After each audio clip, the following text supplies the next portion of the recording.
Welcome back to the Word on Fire Show. I'm Matthew Petrusik, Senior Director of the Word on Fire Institute and the host of the Word on Fire Show. Thank you for joining us. How should we respond when the culture becomes inhospitable, if not actively hostile to Christian values? Sadly, biblical and natural law points of view on issues ranging from the sanctity of human life in the womb, to the protection of children from gender ideologies, to the defense of natural marriage, to the rejection of both IVF and euthanasia, to religious freedom itself, are now not welcome in many of the institutions that constitute the economic, social, and cultural core of our society, including corporations, public schools, higher education, Silicon Valley, Hollywood, the legacy media, and even government entities themselves. What can Christians do to resist being excluded from, and sometimes actively persecuted by, these secular powerhouses? Does being a follower of Christ require us to remain passive and rely exclusively on prayer to hope for a better future? If, on the other hand, pushback against bigotry against Christianity can in fact be morally justified, if not morally obligatory, what forms of resistance are acceptable? What, from a strategic point of view, will help Christians maintain our rightful place within a pluralistic society? And how can we understand what it means to resist those who undermine Christians in light of Christ's command to love our enemies? Here to help us think through these and related questions is Bishop Robert Barron.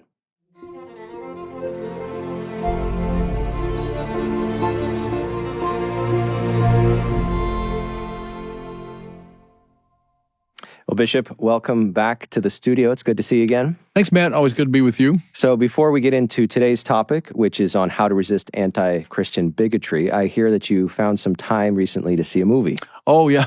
I saw Matt Walsh's movie, Am I a Racist? And I thought it was very funny. And I'll tell you, I won't give away too much, but something I liked about that movie is, I've been an outspoken opponent of wokeism for a long time, and he goes after the sort of DEI establishment for the grifting that it does, which is undoubtedly true. But what really struck me was, here's a group of people who are emphasizing an ideology that locks white people into a permanent state of guilt and people of color into a permanent state of victimization with no real way forward. It's a naming of this problem, but in such a way that it provides no constructive way out.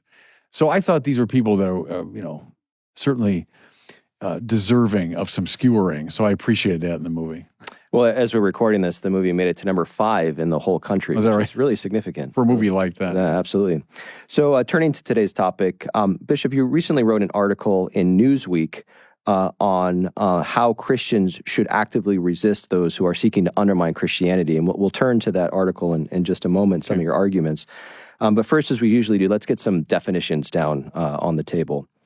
So first, Bishop, what does it mean to say that an individual or culture is bigoted against Christianity or Christians? For example, how do we distinguish between skepticism of or even disagreement with Christianity and bigotry itself? Yeah, I suppose you could say bigotry is some kind of persistent and irrational prejudice against a person or an institution.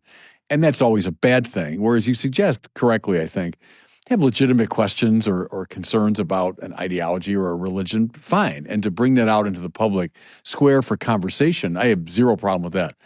My hero, Thomas Aquinas, did that all the time. He engaged that kind of question. But bigotry is a different thing. That's when you're dealing with this really irrational prejudice. And I think, sadly, a bit of anti-religious bigotry is on the rise in our country. So connected to that, what would you say marks the line between a culture that is inhospitable to Christians and Christianity and one that is sort of crossed a line and is actively persecuting Christians? Yeah, I go back here to Cardinal George, my mentor. That elements of our culture are inhospitable to Christianity, I think, is undeniable. In fact, a lot of the high culture, the more elite culture, is at least that, inhospitable to it. Is there a line that's crossed into sort of active persecution? And I think yes is the obvious answer to that. Is that happening here? In some of the legal moves that are being made or at least proposed, I would say yes. Moving from, mere inhospitability to attack, and if the law is being used as a means of aggression against Christian believers, that we can't hold our beliefs in a public forum, that they're being challenged legally, I think a certain line there has been crossed. Now, you want to keep going on the spectrum, you go to active persecution, which we've certainly witnessed up and down the centuries, and indeed in the present day in different parts of the world.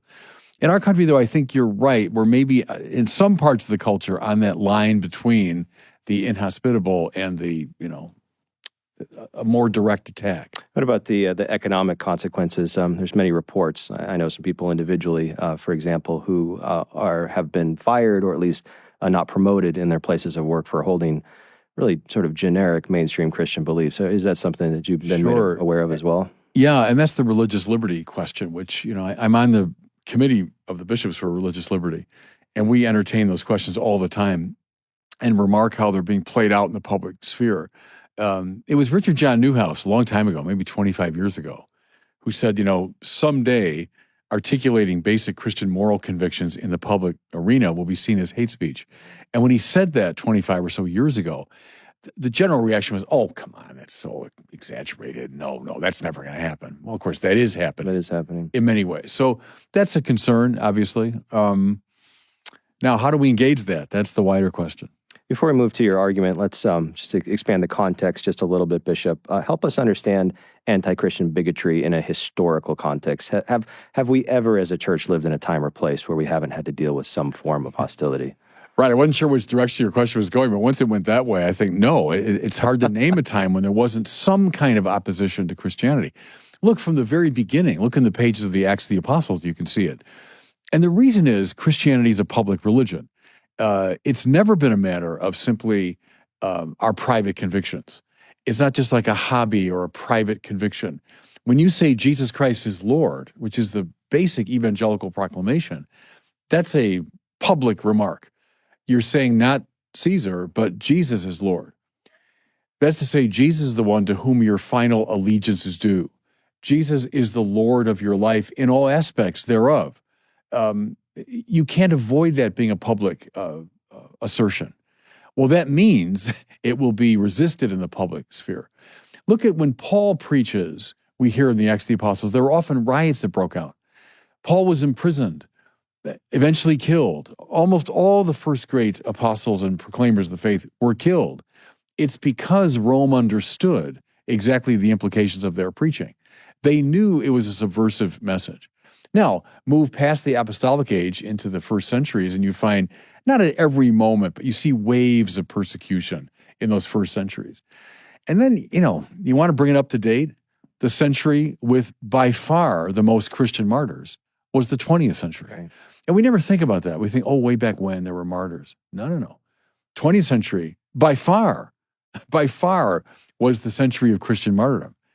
Does it continue in the 21st century? Yes, absolutely. So to your question, I don't know if there's ever been a time when we haven't met with some public opposition, sometimes brutal. But it can be better or worse, right? Yeah, as I say, in the early days, it went kind of in waves.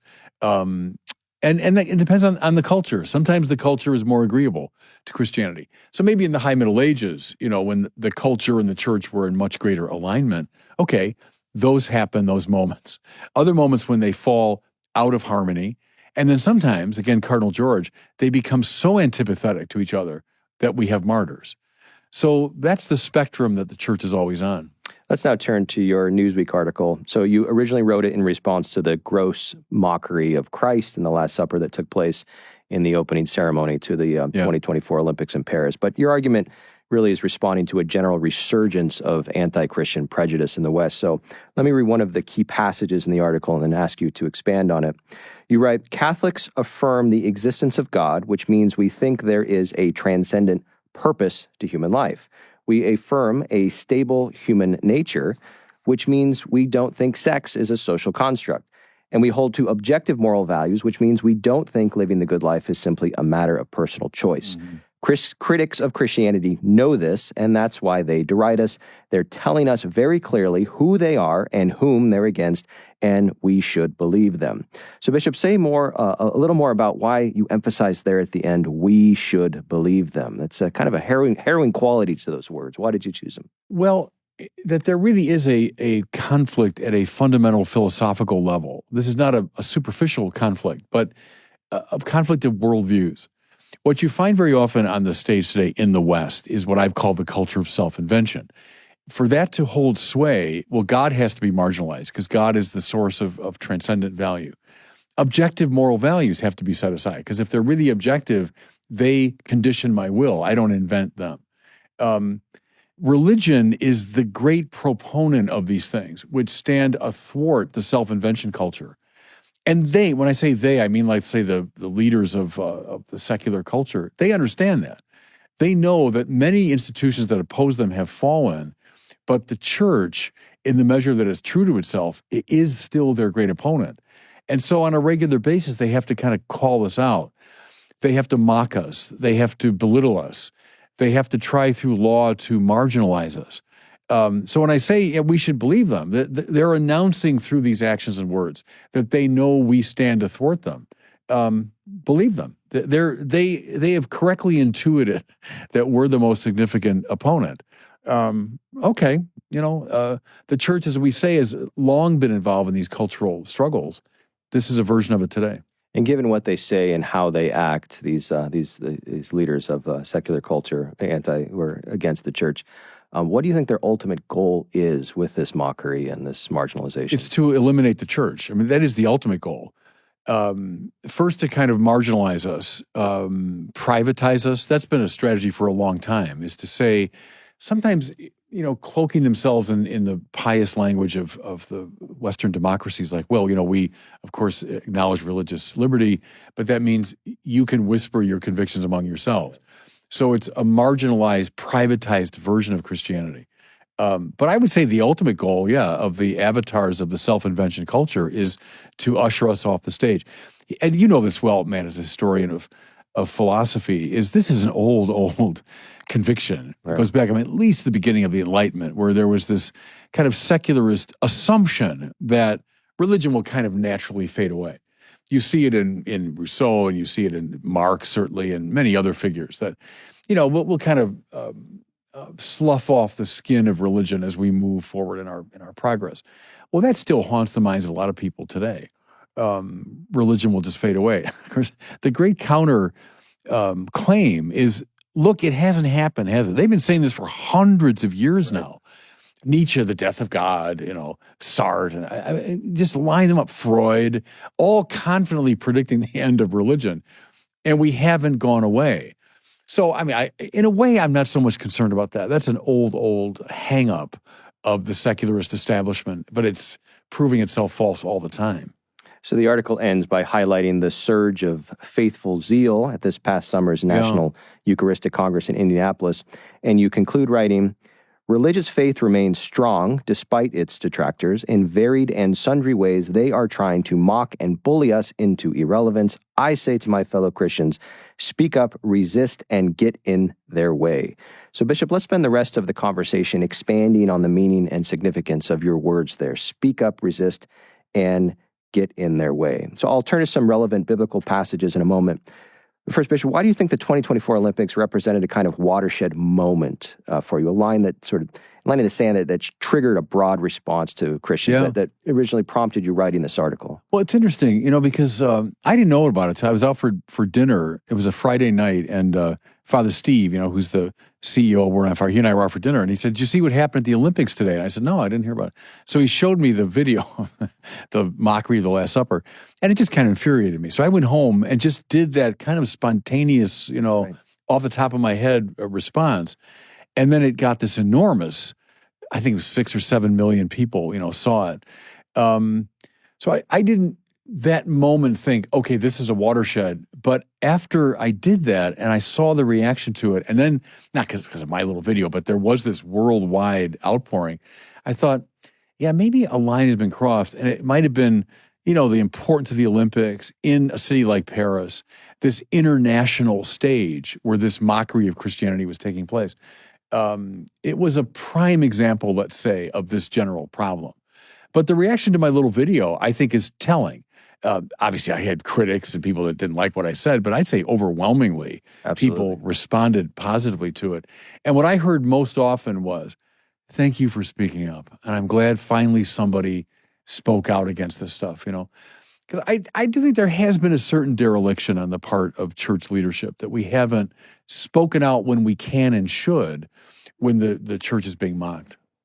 So what should we say up front to critics who say that calling for resistance in the way that you do in response to mockery is hyperbolic and disproportionate, and that it's just sort of a self-congratulatory, self-serving victimhood? I don't think so.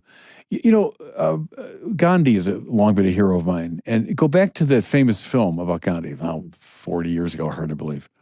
In the film, someone comes up to Gandhi and says, I understand you believe in passive resistance. And Gandhi said, I don't believe in passive anything.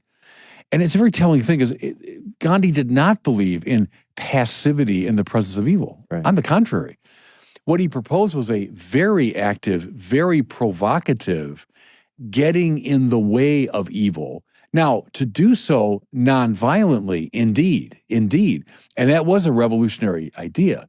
Where did he learn it? He learned it from Matthew 5, 6, and 7, which young Mohandas Gandhi read when he came to London as a law student, as a very young man, didn't know the Christian Bible at all, read it, and he found it breathtaking, the Sermon on the Mount. But it's not passivity in the presence of evil. Gandhi saw, and King followed him. King Martin Luther King, who would have been raised on these texts as a Christian. But Gandhi, I think, helped him to see Jesus is not advocating passivity in the presence of evil. No, it's a very provocative way to interrupt evil, but in such a way as to draw the evil person back into communion with you. It's not to play with the weapons of the world and just deal with your enemies aggressively. It's to draw them back into the beautiful community, precisely by a kind of shaming, a sort of mirroring back to the evil person what he's doing. But Gandhi, King, and I would say too, another great hero of mine, John Paul II. Watch him in Poland in 1979. Didn't have one weapon on him, used no weapon of the world whatsoever, but in front of 1 million people, used language and used ideas and used the provocative doctrines of Christianity to challenge, to get in the face of an oppressive system. And it so stirred the people that they chanted, "We want God," for 15 minutes in the presence of the communist government. Well, when that was happening, we probably didn't quite get it. But you look in retrospect, that was a revolution. Was he passive in the face of communism? I mean, give me a break. John Paul II, it was a provocative act of nonviolence that was meant to call out and get in the way of evil. So that's what Christians are called to do. And we could maybe do another show on this, but when you unpack that language from Matthew, from the Sermon on the Mount, you see this is not passivity. It's a very, very creative engagement of evil. And so that's what Christians are called upon to do. Let's dig into that in more detail at the scriptural level as well. Yeah, this distinction that resistance does not mean passivity, but it also doesn't mean violence. Right. So some Christians may be heartened and inspired by your words, and yet still unclear on what resistance really means, especially in response to this another biblical passage here. This is also from Matthew. This is in Matthew 5. You have heard, you know this well, Bishop, you have heard that it was said, an eye for an eye and a tooth for a tooth. But I say to you, offer no resistance to one who is evil. When someone strikes you on your right cheek, you turn the other one to him as well. So how do we interpret what you've just said in light of our Lord's words here? Well, take the eye for an eye. So that's violence is done to me, I do violence back. And he's saying that's not what I'm recommending. Don't resist in the worldly way. Don't resist in the customary way. But look at this, very interesting, that passage about the turning of the cheek. In Jesus' time, the left hand would have been considered unclean. You never use it for any kind of social interaction. So if you strike someone on the right cheek, that means you're striking them like this, with the back of your right hand.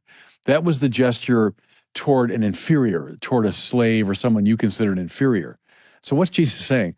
Someone strikes you on the right cheek, what do? Stand your ground and give them the other cheek. In other words, what are you saying?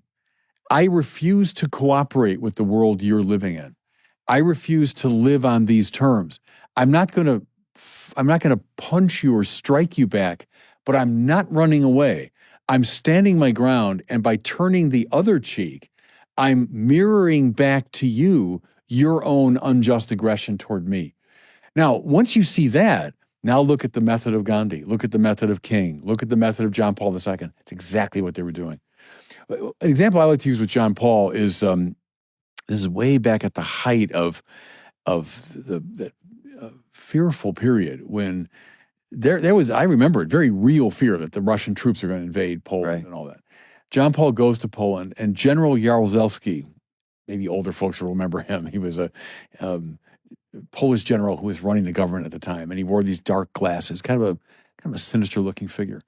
And he welcomed John Paul at the airport when he arrived, and he had his speech in his hand, and it was shaking as he read it to John Paul. He was so nervous, and John Paul politely listened. And then they say he took his own speech, and he went like this. He held it out to Jaruzelski like, I'm not afraid of you. Wow. His speech wasn't. And then he calmly read his speech. Well, then watch what he did. In Poland, it was exactly this sort of King Gandhi approach. Site after site, even though they were trying to block him, they were trying to dissuade people. There was false information, but the people came out in huge numbers. And he talked about God, and he talked about human rights, and he talked about human dignity, and he talked about the danger of tyranny, and he just on and on and on. I heard about this actually from some of the folks who were there. He's in Krakow, right? His great archiepiscopal residence in Krakow. And he's leaning out the window and of the residence, and there's a huge crowd out there.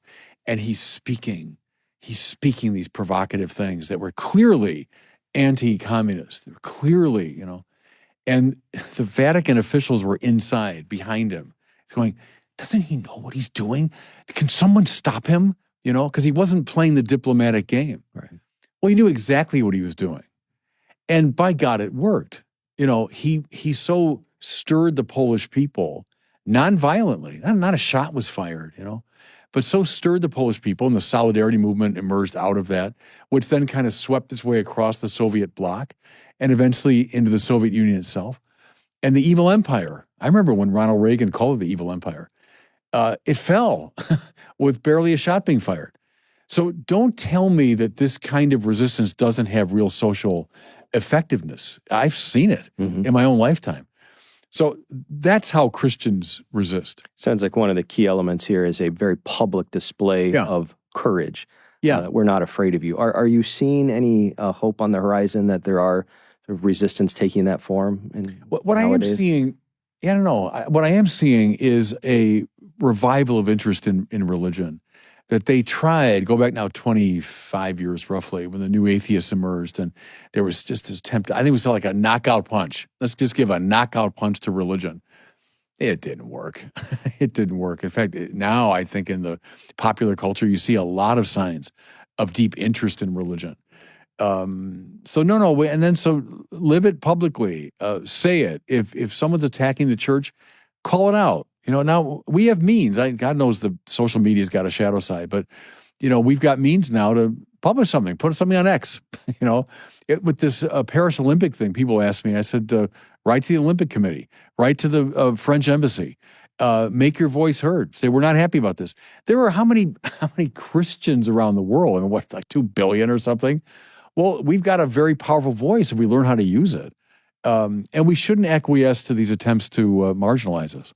So still at the within Scripture, Matthew ends this chapter of the Gospel with our Lord declaring, "You've heard that it was said, you shall love your neighbor and hate your enemy. But I say to you, love your enemies and pray for those who persecute you, that you may be children of your heavenly Father. For he makes his sun rise on the bad and the good and causes rain to fall on the just and unjust." So Bishop, in light of this passage, how can we interpret resistance as being an act of love for the enemy? No, and that's exactly what it is. See, because the way we're describing it here, it was simply eye for eye for tooth. That's just like crude justice, you might say. Or if it's, look, I'm offended, so I'm going to get you back out of my anger and I hate you. See, that accomplishes nothing. Gandhi's famous line, an eye for an eye, yes, making the whole world blind. What we're describing is precisely an act of love. Love means to will the good of the other. And so what are you doing as you resist in this provocatively nonviolent way? You're trying to draw the aggressive person back into community. You're trying to help them see what they're doing so as to move them to conversion. John Paul II didn't hate General Jaruzelski. He was trying to draw him back. King, it's his great virtue. King didn't hate the people who were persecuting black people in the South. He was trying to love them back into community. So that's perfectly consistent with Jesus' sermon. We look out on the landscape, and perhaps many of our audience have actually experienced this kind of prejudice, this kind of bigotry in direct or indirect ways, and it can generate anger. It can generate a very deep sense of anger.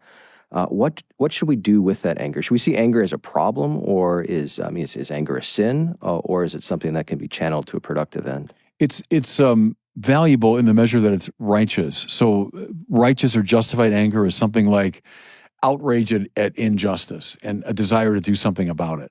So, that's manifested in a lot of the great saints. Aquinas will say the deadly sin of anger is a kind of irrational overreaction. I think he puts it's an irrational desire for justice.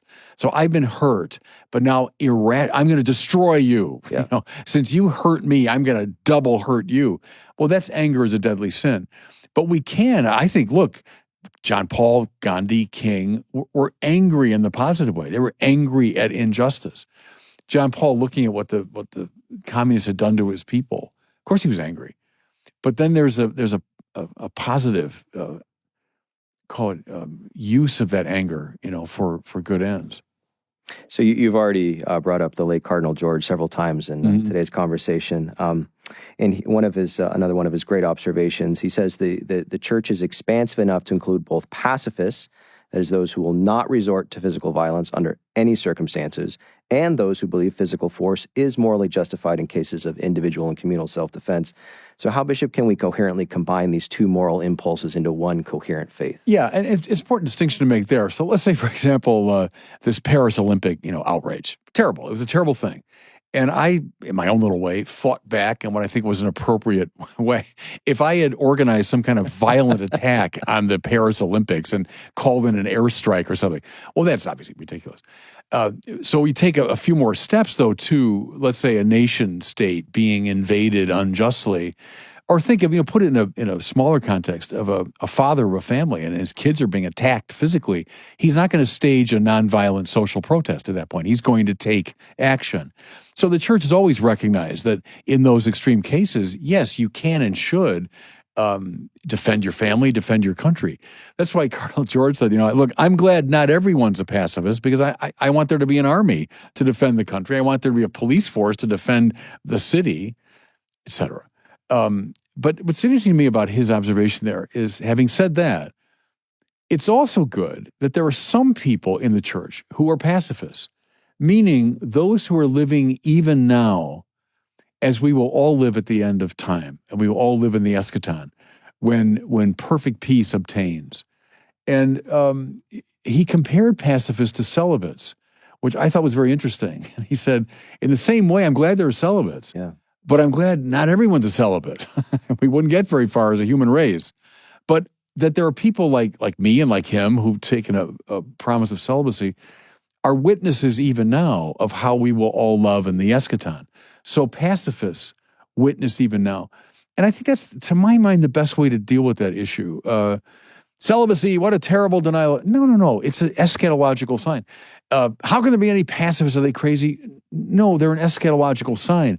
But I'm really glad the vast majority of people aren't celibate or pacifists. And I think that's a fair way to yeah, it's a very fruitful and powerful analogy. Yeah, I've always found it that way. So, Bishop, as we move towards a conclusion, it was, as you know, the early church theologian Tertullian who said, the blood of the martyrs is the seed of the church. So the question is how should the church's long history of martyrs, those who gave and are giving now their life for the faith, inform us on what it means to defend the church from anti-Christian bigotry? Yeah, and I mean, Tertullian was right, and it's been proven right over the centuries. I said that when I was filming in Namugongo, the site of the martyrdom of Charles Lwanga and his companions, and this massive crowd descends upon that site every year. And the scene was, I looked at the camera and said, Tertullian said that the blood of martyrs is the seed of Christians. Is that true? Then I said, you tell me. And then the camera panned back, and there's this ocean of people. Yeah, that's always been true. And the martyrs, are resisting nonviolently. But see, by God, they're resisting. That's important to see. There's a kind of imperialism in the martyrs, but it's not a worldly imperialism, but it's a resistance to evil, and their own death becomes the sign of the struggle, and it mirrors back to the aggressive or unjust person their aggression. So that's always been true. That's the extreme case of it. That's the extreme example of what we've been talking about. And finally, Bishop, on the surface, it may seem like the call to resist anti-Christian forces in the culture and the call to evangelize the culture are two different tasks with two different, perhaps even opposing goals. So how do we unite them coherently? Yeah, no, to see the latter as a form of the former, that is a way of evangelizing. So maybe go back to the Olympic thing, that little video that was kind of a cri de coeur on my part. It was just this, I was angry. But that little video, I think, did have evangelical power, that it went out to so many people and it summoned Christians to a deeper, I hope, sense of their identity. Maybe even reminded people, I guess there are some of these Christians still around. So I think that has very powerful evangelical import. And again, it's under the rubric of love always. We're loving the culture. Again, Cardinal George, you can't evangelize a culture you don't love. So we're loving the culture, and we don't want to condemn it. We want to draw it back into a healthy stance. Well, Bishop, it's now time for our listener question. Today we have Kira from Denver asking about how she can share her faith in a family that does not practice any religion at all. Hello, Bishop Barron. My name is Kira. I'm from Denver, and I'm currently a catechumen. My question is, how do I share my journey with my family and friends? When I receive the sacraments this spring, I will be not only the only Catholic, but the only practicing Christian in my life. Most of my family and friends are against religion. I'll be grateful for your advice. Yeah, it's a good question and a complicated one. But, I would say, here's my first instinct, is invite a lot of your family and friends to the Easter Vigil when you're received fully into the church, and have them come. And it's kind of a long ceremony, but have them come to it, and then maybe elicit their questions about the ceremony, what things meant. Maybe you could explain a few of the finer points of the liturgy. Use the liturgy itself as a route of access, as a way of maybe opening a window or a door into the mystery of the church. But blessings on your journey. Well, thank you, Kira, for reaching out to us. If you would like to ask Bishop Barron a question for a future Word on Fire show, please visit askbishopbarron.com. That's askbishopbarron.com, and we'd love to hear from you. Bishop, we've come to the end of another show. A fantastic conversation as always. Thank you. Always a joy for me, Matt. Thanks. That does it for us today. Thanks for joining us on the Word on Fire show. If you're interested in learning more about how Word on Fire can help you grow closer to Christ, become a better evangelist with and for others, and work for the common good, consider joining the Word on Fire Institute. Check us out at institute.wordonfire.org. That's institute.wordonfire.org. We'll see you next time.